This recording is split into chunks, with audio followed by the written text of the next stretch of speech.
sa ulo ng mga nagbabagang balita. Para sa balitang lokal, Intramuros Fever, ramdam na sa buong City High. Balitang nasyonal, 1 trilyong pondo na sahindol sa Ghost Project at Kickback System. Balitang showbiz, mga binibining news, tampok sa Intramuros 2025 ng City of Bugos Senior High School.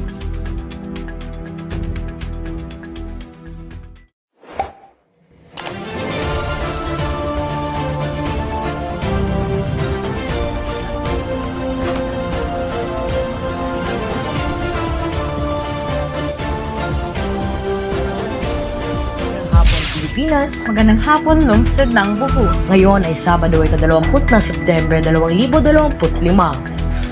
Nangangalat na impormasyong walang pinapanikan. Ito ang Alarma News, sandigan ng bayan kabalitaan. Bawat detaleng nagbibigay diin sa katotohanan. Aliso, Aktibo, alerto, Alarma News. At ngayon, para sa detalye ng mga balita. Para sa balitang lokal, Intramuros Fever, ramdam na sa buong City High. Live mula sa Cogon, Bugos City, Cebu, mag-aalarma, Kaizel Cunyakaw. Matagumpay na binuksan ang Intramuros sa City of Bugos Senior High School noong 4 ng September 2025 na ginanap sa Don Celestino Martinez Sports Complex. Dinalhan ito ng mga guro at estudyante ng City of Bugos Senior High School masiglang nakilahok sa parada mula sa paralan patungo sa sports complex. Formal na ideklara ang pagbubukas ng Intramuros sa punong guro na si Ginang Elizabeth Bilaos. Kasabay nito, sinimulan na rin ang pagtimpalak kabilang pagsasagupa ng mga kandidata para sa Muse of Intramuros at makukulay na bench sharing competition. Layunin ng aktibidad na ipakita ang husay, talento at sportsmanship ng mag-aaral at higit sa lahat upang pagtibayan ang pagkakaisa ng buong pamantasan. Kaizel Cunyakaw, nagbabalita. Sunod, isang pilyong puno na sign of Ghost Project at Kickback System. Mga binibining news tampok sa Intramuros 2025 ng City of Bugos Senior High School. Lahat na niyan ay sabay natin aalamin sa pagbabalik ng Alarma News. Ano po ba ang paralang dekalidad at puno ng oportunidad? Isang eskwelahan na hindi lang talino ang hinuhubog, kundi pati disiplina at pagkatao. Halina sa City of Bugos Senior High School, tahanan ng talino at masisipag ng kabataan. Dito, handa kang ihanda para sa mataas na edukasyon. May mahusay mga guro, kompletong programa, mga aktibidad, magpapayaman sa iyong karanasan. City of Bugos Senior High School, hindi lang academics ang bida, mayroon ding sports, clubs at competition na tiyak magbibigay saya at kulay sa iyong school life. Regalo po hinintay nyo, enroll sa City of Bugos Senior High School, kung saan nagsimulang pangarap at lumilipad ang kinabukasan. Para sa kalidad na edukasyon, City High ang sagot. At ngayon, balik tayo sa Alarma ng Bayan. Kami ay nagbabalik at kayo ay nakatutok sa Alarma News. Sa kasalukuyan, ulap sa buong lungsod at nasa 33 degrees Celsius ang temperatura. Inaasahan ng mga pag-ulan, pag-ilat, pagkulong. Ngayong tanghali hanggang alas 2 ng hapon, pit ng hapon, hanggang gabi, mananatiling maulap ang kalangitan, ngunit may posibilidad pa rin ng thunderstorm. Sa bandang alas 11 ng gabi, temperatura ay bababa sa 26 degrees Celsius sa pagsapit ng ating gabi.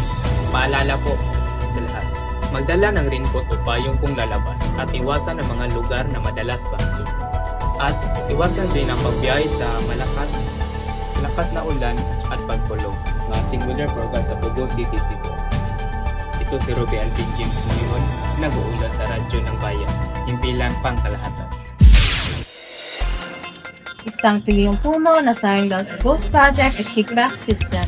Live mula sa Kayang sa City, Cebu, mag-aalarma, France to Bitania. Patuloy mainit na usaping kaugnay ng flood control project sa bansa. Ayon sa Department of Public Works and Highways, magsampa sila ng 25 non-billable cases laban sa mga opisyal at kontratistang sakot sa umunoy katiwalian. Patay sa ulat, tinatayang umabot ng 1 trilyong piso ang nasahing na pundo dahil sa ghost projects, overpricing at kickback system. Ilang kontratista ang umaming hiningan sila ng hanggang 25% ng komisyon na makuha ng kontrata. Dito, natatag si Pangulong Marcos ng isang independent commission upang magsagawa ng masusing investigasyon, habang nanawagan naman ang mga environmental group na tiyakin at transparency at pananagutan. Franz Lubitanya, nagbabalita. Mga binibining news tampok sa Intramurals 2025 ng City of Bugos Senior High School. Ang laisyong ganap ay hatid sa atin ni Ira Villarosa. Noong ika-4 at September sa Don Celestino Martinez Sport Complex, isa sa abang bahagi ng Intramural, ay ginanapan sa Progress News na nilahok ng mga ganda at karisma ng mga estudyante mula sa grade 12 at 11 at grade 12 ng City of Bugos Senior High School. Sino-sino ba ang nanging sa entablado? Ito ang isul. Champion mula sa ABM na si Micaela Dilanta. First place mula sa grade 12 STEM Music, Aubrey Fonday. Second place na si Rihanna Jara Batwigas. At third place naman na si Mincho Sweet Yun Fashion.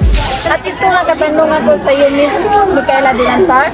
Ano ang nagsilbing inspiration mo upang mabot ang tagumpay bilang Intramurals News Champion? Ang nagsilbing inspiration ko ay ang aking pamilya, kaibigan, guro at lahat ng mga ABM Dragons dahil sila ay nagwalang sawa na sumusuporta at nagtiwala sa akin at sila rin ang nagbigay sa akin ng loob na ipakita ang aking, hindi lang ang aking kagandahan kundi pati na rin ang aking kakayahan at tiwala sa sarili. Talagang ipinakita ang kalahok ang kanilang ganda at talento at confidence sa entablado. Sila ang nagsilbing inspirasyon at nagsaya ng opisyal na pagbukas ng Intramurals ngayong taon. Ira Villarosa sa Chikang Trending, Here All Always. At yan ang mga balita na kalat natin sa araw na ito. Ako ang inyong tagapagbantay, Almira Almirante. At inyong kagakay, Julia Eliza Itnerlas. Ito ang Alarma News, sandigan ng bayan sa balitaan. Sa bawat detalye nagbibigay diin sa katotohanan. Alisto, Aktibo, alerto, Alarma News.